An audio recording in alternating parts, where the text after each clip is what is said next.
फिर से एक बार एक आम नागरिक को साइबर फ्रॉड का शिकार होना पड़ा और इस बार वो आम नागरिक एक रिटायर्ड आईआरएस ऑफिसर है, जिसे उसी तरीके से कॉल आया कि आपका बिजली का बिल जो है वो थोड़ा सा पेंडिंग है या आपके बिजली के खाते में कुछ गड़बड़ है, आप 20 रुपए ट्रांसफर करें तो हम आपका खाता बिल्कुल ठीक ठाक कर देंगे। ये साइबर फ्रॉडस्टर्स यही बात कह के कई सारे लोगों को पहले भी बेवकूफ बना चुके हैं, लेकिन इस मामले में क्या कुछ हुआ और परिवार ये क्यों कहने पर मजबूर है कि गलती सारी जम्मू कश्मीर बैंक के एमपे ऐप की है, जिसमें वो सिक्योरिटी फीचर्स नहीं है जो बाकी सभी बैंक्स की एप्स प्रोवाइड कर रहे हैं। मेरे साथ अमित शर्मा है, मुझे ये बताएं कि ये फ्रॉड कब हुआ, किसके साथ हुआ और कैसे हुआ।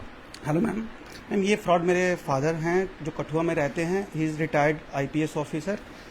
उनके साथ ये 31 को एक मैसेज आता है उनको कि आपका बिजली का बिल पेंडिंग है, आप मतलब बिजली का बिल पे करिए, नहीं तो रात के 9:30 बजे तक आपको आपकी बिजली कट कर दी जाएगी। तो आपको पता ही है कि जो रिटायर्ड पर्सन है उनको इतना पता ही नहीं है। आजकल तो मतलब जो मेन है ऑफिस में उनको भी मोबाइल का या कंप्यूटर का इतनी नॉलेज नहीं है। तो उन्होंने भी जनरली उन्हें बोला ठीक है, हमें बस ये बताया गया है कि ओटीपी आने पे शेयर नहीं करना होता है किसी को। कहते मैं खुद ही, उन्होंने भी यही बोला कि आप एमपे के थ्रू अपना बिल पे कर दीजिए, हम आपको हेल्प कर देते हैं। उन्होंने सिर्फ 20 रुपये ट्रांजेक्शन करने के लिए बोला, तो उन्होंने वो 20 रुपये की ट्रांजैक्शन कर दी। उन्होंने बोला इस अकाउंट में आप डाल दीजिए तो आपका बिजली का बिल हो जाएगा, बाकी आप इसके बाद आप कभी भी खुद भी कर सकते हो। उन्होंने वो करके छोड़ दिया। मतलब कोई उन्होंने ओटीपी शेयर नहीं किया, कोई उन्होंने कार्ड नंबर शेयर, कुछ भी शेयर नहीं किया। उन्होंने सिर्फ बोला कि 20 रुपये का बिल जमा करवा दीजिए। वो उन्होंने करवा दिया। अब होता क्या है कि वो मुझे रात को फिर थोड़ी देर में कॉल करते हैं कि आपका मैंने बिजली का बिल जमा करवाया। तो मेरे को डाउट हुआ क्योंकि ऐसे मैसेज मुझे आते रहते हैं। तो मैंने उनको बोला जाके पहले अपना एटीएम चेक करो। वो एटीएम चेक करने गए वहाँ पे, तो वहाँ पे उन्होंने देखा कि उनके अकाउंट से जितना भी पेंशन अमाउंट था 1,74,000 रुपया वो सारा डेबिट हो चुका है, वो भी आईएमपीएस के थ्रू। पूरा पेंशन का अमाउंट जो है वो पूरा का पूरा निकल चुका था। ठीक है, उन्होंने आईएमपीएस की कोई लिमिट सेट की हुई थी या उसमें है कि आप जितने मर्जी ट्रांजेक्शन कर सकते? ये बाकी बैंक जो है वो ये कहते हैं कि बिना बेनिफिशियरी ऐड किए आप 1,74,000 रुपये, मतलब 50,000 या 25,000 रुपये लिमिट होती है। जेके बैंक में ऐसा कुछ नहीं है, जितना मर्जी आप ट्रांसफर कर सकते हो। आज इंडिया में सबसे ज्यादा क्राइम, साइबर क्राइम जेएंडके में हो रहा है। वो क्यों हो रहा है? क्योंकि एमपे की नाकामी की वजह से। नालायकी जेके बैंक की तरफ से है, उनकी एमपे हमें ये सिक्योरिटी फीचर ये नहीं देती कि कौन से सिक्योरिटी फीचर की आप बात कर रहे हैं जो आप कह रहे हैं कि अन्य एप्स में प्रोवाइडेड है, लेकिन इस पर्टिकुलर मैं आपको वही चीज अभी मोबाइल पे करके दिखाऊंगा कि किस तरह से ये सिक्योरिटी फीचर का लैप्स है। किस तरह से ये सिक्योरिटी फीचर ही हमें ये प्रोवाइड नहीं कर रहा कि मतलब जिससे हम आम जनता, मतलब जो गरीब जनता है उनके पैसे ये निकल रहे हैं। 80% लोग तो रिपोर्ट ही नहीं कर रहे, उनको पता भी नहीं है कि उनके अकाउंट से पैसे निकल रहे हैं। ये तो सिर्फ 10 से 15% है। अभी मेरी किसी से बात हुई, कहते 100 करोड़ का पिछले 1 महीने में साइबर क्राइम हुआ है। अभी कठुआ में ही पिछले 3-4 महीने में 3 लाख का, अभी मेरी बात हो रही थी साइबर सेल में, उन्होंने 3 लाख का मुझे बताया कि एक 174 आपका निकला है, 188 किसी और का निकला है। अच्छा। हाँ, तो वहाँ पे सिर्फ एक बंदा अपॉइंट किया हुआ है साइबर सेल का। उन्होंने हमें, चलो अभी पेंडिंग में आ रहा है ये कि पेंडिंग में है आपकी रिक्वेस्ट, आज एक्सेप्ट हुई है 6 दिनों के बाद। आज हमारी अभी मेरे को मैसेज आया है कि 6 दिनों के बाद साइबर क्राइम ने हमारी रिक्वेस्ट को 6 दिन लग गए कंप्लेंट को एक्सेप्ट होने में, जबकि जो समय सीमा आपके पास होती है इस तरीके के साइबर फ्रॉड में पैसा रिकवर करने की, वो बहुत कम होती है। क्योंकि जिस फ्रॉडस्टर ने फ्रॉड किया है, सरकार भी जानती है, पुलिस एडमिनिस्ट्रेशन भी अच्छे तरीके से और साइबर क्राइम टीम भी अच्छी तरीके से जानती है कि पहली कोशिश उस फ्रॉडस्टर की यही होती है कि वो इमीडिएटली जाए एटीएम में और वो सारा का सारा पैसा जो उसने फ्रॉड से लिया है वो फौरन विड्रॉ कर ले, ताकि वो पैसे का अमाउंट जो है वो रिकवर नहीं हो सके। अब अमित जी से जानने की कोशिश करेंगे कि ये फ्रॉड हुआ किस तरीके से और ये किस सिक्योरिटी फीचर की बात कर रहे हैं जो जम्मू कश्मीर की एमपे ऐप में नहीं है, तो बताएं। सबसे पहले तो बाकी बैंक जो होती है वो बिना बेनिफिशियरी ऐड किए 25,000 से ज्यादा कोई ट्रांसफर होने नहीं देती। जेके बैंक में उन्होंने बिना बेनिफिशियरी ऐड किए 1,74,000 रुपया निकला है। एक तो ये सबसे बड़ी है कि इनको बेनिफिशियरी के बिना ऐड किए पैसे जाना नहीं चाहिए थे, या लिमिट होनी चाहिए 20 से 25,000। चलो ये तो एक नॉर्मल वो हो गया। अब मैं आपको बताता हूँ कि जैसे मैं अपने इस फोन को मैं आपको ये फोन पे दिखाऊंगा। आपको एक लिंक आएगा, आपको जैसे कोई भी लिंक आ सकता है व्हाट्सएप में, एसएमएस में, आपने क्लिक कर दिया, आपको पता भी नहीं है कि आपके बैकग्राउंड में ऐप डाउनलोड हो चुकी है। जैसे इस फोन में क्या हो रहा है, मैं इस फोन से देख पा रहा हूं। मैं यहाँ पे अगर अपनी गैलरी ओपन करता हूं तो मैं इस फोन से वो देख पा रहा हूं। आज 90 मैक्सिमम लोग 90% से ज्यादा लोग अपने डेबिट कार्ड की डिटेल्स गैलरी में रखते हैं कि बार बार कौन अपना पर्स में निकाल के वो करें। तो मतलब आपको मैं बाहर से बैठ के, मेरा जो फ्रॉड हुआ है जमतारा से हुआ है, सपोज मैं जमतारा से ये फोन ऑपरेट कर रहा हूं, मैं आपकी गैलरी एसेस कर पा रहा हूं कि यहां से क्या क्या खुल रहा है। अभी तो मैंने एक जर्नल सी ऐप एनीडेस्क डाउनलोड किया, उनके पास हमारे से ज्यादा हाईटेक ऐप्स हैं, ठीक है, जो आपको पता भी नहीं लगने देगी, सिर्फ क्लिक किया आपके बैकग्राउंड में डाउनलोड हो गई। चलो एक तो ये आया। दूसरा, आप मैक्सिमम लोग अपना अकाउंट नंबर कॉन्टैक्ट्स में सेव करते हैं कि बड़े 16 डिजिट या 14 डिजिट का आपका अकाउंट नंबर होता है, हम अपने कॉन्टैक्ट्स में सेव करके रखते हैं। तो दैट मीन्स उनके पास हमारा कॉन्टैक्ट नंबर भी चला गया, डेबिट कार्ड भी चला गया। चलो अभी हमारा जेके बैंक कहता है कि जब तक आप ओटीपी शेयर नहीं करोगे तब तक आपके पैसा कहीं नहीं जाता। चलो मैं आपको एक पहले एग्जाम्पल देख के बताता हूं। मैं यहाँ पे जोनो ऐप खोलने की कोशिश करता हूँ। हाँ, जो है वो मैंने ऑलरेडी लिंक किया हुआ है। मैं यहाँ इस फोन में जोनो ऐप खोलने की कोशिश करता हूँ।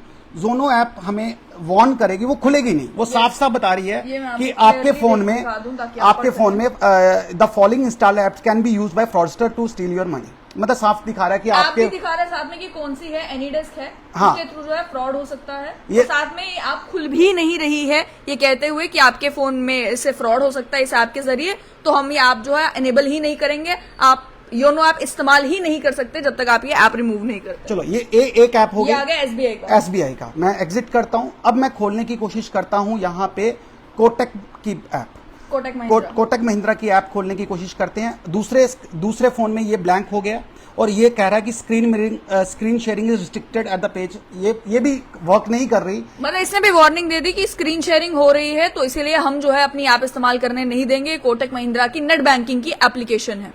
इसके बाद मैं यही फीचर आपको आईसीआईसी बैंक में भी मिलेगा, मैं वो भी आपको खोल के दिखाता हूं। मैं आई मोबाइल खोलने की, जो इनकी आईसीआईसी बैंक की ऐप है, वो भी वर्क नहीं करेगी। वो हमें वार्निंग देगी, वो हमें देगी you might be prey to the online fraud, please note that the screen sharing app. मतलब इसने भी एक, अगर आपको ऐप एनेबल करने भी दे रही है तो ये आपको वार्निंग दे रही है कि स्क्रीन शेयरिंग ऐप जो है वो आपके फोन में है, एनेबल्ड है, आपके साथ फ्रॉड हो सकता है, तो एक वार्निंग मैसेज जो है वो स्क्रीन पे आ जाएगा। अब जिसको तो मालूम होगा एनीडेस्क क्या है, वो तो अलर्ट को डिसमिस करके अपनी नेट बैंकिंग कर लेगा, लेकिन जिसे नहीं मालूम है कि स्क्रीन शेयरिंग हो रही है वो तो अलर्ट मैसेज देखेगा और फौरन ऐप बंद कर देगा। चलिए अब हम बात करते हैं किसकी, जेके बैंक की। अब मैं जेके बैंक को खोलने की कोशिश करूंगा, तो ये मेरे जेके बैंक की एमपे ऐप है, ये ओपन हो गई, ठीक है। ये यहाँ पे ओपन, इसने कोई हमें उन्हीं का पासवर्ड पे आ गया, ऑल्दो स्क्रीन मेरी ब्लैंक है। अब देखिए मैं यहाँ पे पासवर्ड अपना एम पिन टाइप करूंगा, यहाँ पे कीपैड आ गया, मैं यहाँ पे अपना पासवर्ड टाइप कर रहा हूँ 0109 और यहाँ पे टैप, और ये टैप हो रहा है यहाँ पे, आप यहाँ पे साफ देखिए, मैं यहाँ पे टैप कर रहा हूँ और मैंने लॉगिन किया, ये ऐप हमारी लॉगिन हो गई और मेरे पास एम पिन आपका आ गया, क्योंकि यहाँ पे कीपैड पूरा का पूरा टाइप हो रहा था और वो बंदा दूर से बैठ के आपके एम पिन को ले गया। अब उसके पास आपके अकाउंट की डिटेल है, एम पिन है, आपका सब कुछ है। अब वो कहता है कि आप अपने अकाउंट से 20 रुपए ट्रांसफर करिए। जब आप 20 रुपए ट्रांसफर करोगे, ट्रांजेक्शन के लिए आप ट्रांजेक्शन पासवर्ड भी चला जाएगा, ओटीपी भी चला जाएगा, हर चीज चला गया। अब बात करते हैं ओटीपी की। ओटीपी आपने चाहे नहीं शेयर किया, ठीक है, मतलब आपकी बैंक की ऐप वर्क कर रही है, आपको ओटीपी आएगा। हम क्या करेंगे, अपना ओटीपी के लिए हमने अपने मैसेजेस खोले, उसको ये ओटीपी भी चला गया, ठीक है, उसको ये ओटीपी भी चला गया, तो आपको शेयर करने की जरूरत ही नहीं पड़ी। ये सब अगर हमारी ऐप काम नहीं कर रही होती तो आपका ओटीपी ही नहीं जाना था, ठीक है। सबसे बड़ा सिक्योरिटी लैप्स ही यहाँ पे हुआ, एमपिन नहीं जानी थी, लॉगिन पासवर्ड नहीं जाना था, आपका ओटीपी नहीं जाना था, आपकी ऐप ही नहीं चलती तो आप ट्रांजैक्शन कर ही नहीं पाते। तो इसका मतलब ये है कि जेके बैंक में पैसा रखना, तो ये मैक्सिमम लोगों का यही होता है कि हमें तो पता नहीं है पैसा कैसे निकल गया। अब क्योंकि बैंक की तरफ से भी कुछ मुझे लगता है कि जो क्लैरिफिकेशन आती है उसमें फिर वो यही कहेंगे कि एक है हमारे पास एमपे की ऐप, एक है हमारे पास एमपे डिलाइट, तो मैं चाहूंगी कि आप दिखा दें कि ये लेटेस्ट अपडेटेड एमपे डिलाइट की ही एप्लीकेशन है या पुरानी आउटडेटेड एमपे की ऐप। ये एमपे डिलाइट लेटेस्ट वाली है, लेटेस्ट वर्जन है, तो इसमें भी ये सिक्योरिटी फीचर नहीं है। सिक्योरिटी फीचर बिल्कुल भी नहीं है। कोई भी आप सोए हुए हैं, आपके फोन को बस आपका इंटरनेट ऑन होना चाहिए, आप कहीं से भी बैठ के आप कहीं किसी के भी पैसे आप निकलवा सकते हैं। जैसे मान लीजिए उन्होंने 20 रुपए की ट्रांजैक्शन आपके पिताजी ने की, उसके बाद अपना फोन साइड पे छोड़ दिया, लेकिन जो फ्रॉडस्टर्स हैं वो उसके बावजूद भी उनका फोन एक्सेस कर पा रहे थे, ट्रांजैक्शन कर पा चुका है, उनके पास एमपिन आ चुका है, उनके पास ओटीपी आया, बट इस केस में तो अभी 7 दिन हो गए हैं, उस ट्रांजैक्शन का एक ओटीपी भी नहीं आया। मे बी उन्होंने आपका फोन एयरप्लेन मोड पे डाल दिया हो। जब एयरप्लेन मोड पे है तो आपको ओटीपी भी कहां से आएगा? या फिर ओटीपी आया हो और बाद में उन्होंने मैसेज डिलीट कर दिया हो, क्योंकि उनके पास एक्सेस जब आपके फोन जी, का है तो वो आपका पूरा एक्सेस है, वो हम यहां से यूज कर सकते हैं। ठीक है, आपका पूरा फोन ऑपरेट कर रहे हैं, आपकी गैलरी चेक कर रहे हैं, आपके ओटीपी चेक कर रहे हैं, आपकी एमपे को यूज कर रहे हैं। अगर बाकी बैंक अगर ये सिक्योरिटी फीचर देते हैं तो जेके बैंक क्यों नहीं दे रहा? मतलब लाखों रुपया वो अपनी डिजिटल ऐप के ऊपर खर्च कर रहे हैं, डिजिटल एडवर्टाइजमेंट के ऊपर आप खर्च कर रहे हैं, तो इस ऐप के लिए क्यों नहीं वो कर रहे हैं? अगर वो प्रमोट कर रहे हैं, अभी कल का न्यूज़पेपर डेली एक्सेलसियर दे रहा था, पूरा फ्रंट पेज जेके बैंक ने खरीदा हुआ था, तो बेटर ये है कि वो पैसा थोड़ा सा अपनी ऐप के ऊपर लगाएं और अब इसको ज्यादा सिक्योर करें। अब ये आगे बैंक की लायबिलिटी। अब बात करते हैं फिर प्रशासन की क्या जिम्मेदारी बनती है, क्योंकि एक बार आपने कंप्लेंट कर दी है साइबर क्राइम के पास कि हमारी इतने पैसों का हमारे साथ फ्रॉड हो गया है, उसके बाद उनकी जिम्मेदारी बनती है कि वो फौरन जो है वो ढूंढ के निकाले कि कहां से फ्रॉड हुआ है, किस लोकेशन से पैसा ट्रांसफर हुआ है, और उन जो फ्रॉडस्टर्स हैं उन्हें पकड़ने की कोशिश की जाए। तो उस प्रक्रिया को आपने किस तरीके का देखा? देखो, मैंने तो 2 घंटे के अंदर ही, अगर ये 7 बजे के अराउंड ये फ्रॉड हुआ, तो मैंने 9 बजे तक ये दोनों को, जेके बैंक और उनमें अपने अकाउंट्स को ब्लॉक करवा दिया था। साइबर क्राइम को भी मैंने रिपोर्ट कर दिया था। आज 6 दिन के बाद मुझे मैसेज आता है कि आपकी एप्लीकेशन एक्सेप्ट हो गई है। 6 दिन के बाद मुझे आ रहा है कि, और ये कठुआ को फॉरवर्ड करी हुई है, कठुआ साइबर क्राइम को फॉरवर्ड करी हुई है। तो इतनी देर में बंदा वो 2 घंटे में पैसे निकलवा लेता है। ठीक है, आज 6 दिन के बाद वो पैसा वहां पे होगा नहीं। एक्सिस, ये पैसा जो गया है, ये मैंने अपने लेवल पे पता किया कि जमतारा से पैसे निकले हैं, किस लोकेशन से निकले हैं। अपने लेवल पर लोकेशन ट्रेस करवा ली थी? अपने लेवल पे, अपने मतलब कुछ फ्रेंड्स को यूज करके, कि उनसे मैंने लोकेशन क्या करी थी, लोकेशन मैंने ट्रैक करवा लिया था। तो वहां पे उन्होंने फोन फेंक दिया हुआ है। फोन तो की लोकेशन हमें मिल गई, बट वो कह रहे हैं कि कीपैड वाला फोन है। ठीक है, कीपैड वाला फोन है, वो इजिली मतलब ट्रेस तो हो गया, बट वो बंदा जिसके नाम पे अकाउंट है उसको पता भी नहीं होगा कि मेरे अकाउंट में पैसा आया है। ये एक वेस्ट बंगाल का अकाउंट है, दूसरा बिहार का, जबकि क्राइम जो हुआ झारखंड जमतारा से हुआ, जिसको cyber crime capital of India भी कहते हैं। तो बड़ा मुश्किल होता है ऐसे 1% केसेस में पैसा वापस आता है। बट आरबीआई की गाइडलाइन है कि अगर बैंक की तरफ से गलती है तो बैंक इज लाइबल टू पे ऑल द मनी।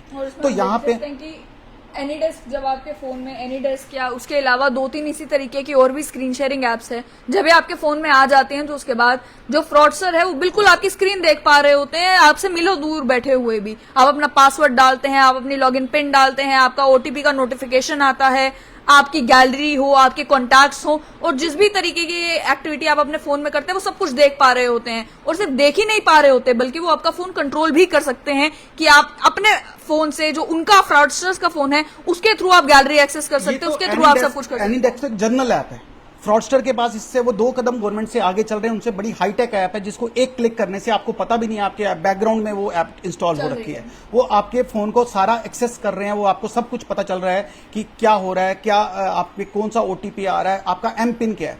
चलो, ये एक जर्नल ऐप होगी, बट ये बैंक की वो थी कि बैंक ऐप अपने बैंक की ऐप किस तरह से वर्क कर रही है, जबकि बाकी बैंकिंग ऐप सारी मना कर रही हैं काम करने से। तो जेके बैंक की ऐप क्यों चल रही है? वो क्यों अपने कीपैड को शो कर रही है अगले को? ये तो अगर आज मतलब आप वेबसाइट उस पर देखते हो, ओटीटी प्लेटफॉर्म पे जाते हो, वहां पे आप देखते हो कि स्क्रीन मिररिंग वो अलाउ नहीं करते, नेटफ्लिक्स अपनी स्क्रीन मिररिंग को अलाउ नहीं करती, जियो वाले अपने स्क्रीन मिररिंग को अलाउ नहीं करते। तो ये वाले क्यों? जेके बैंक इतना बड़ा बैंक है, नेशनलाइज्ड बैंक है, तो वो क्यों अपने ऐप में इतनी ये छोटा सा सिक्योरिटी फीचर नहीं डाल सकते कि ताकि स्क्रीन मिररिंग जैसे ये, या कोई ऐसी और भी टीम व्यू और भी 2-3 ऐप्स हैं ये तो, और वो उनके पास हमसे ज्यादा बेटर ऐप्स हैं जो फ्रॉडस्टर, उनका डेली का काम 100 करोड़ रुपया 200 करोड़ रुपया उनका फ्रॉड करने का होता है, तो वो हमसे 2 कदम आगे चल रहे हैं। जी, जब जमतारा में आपने ट्रेस करवा लिया कि वहां से फ्रॉड जो है हुआ है, उसके बाद क्या वो फ्रॉडस्टर मिले? क्या मालूम चल पाया कि उन्होंने कैसे फ्रॉड किया है? क्या पैसा कुछ रिकवर हुआ है? कुछ भी नहीं अभी तक तो कुछ भी नहीं आया है।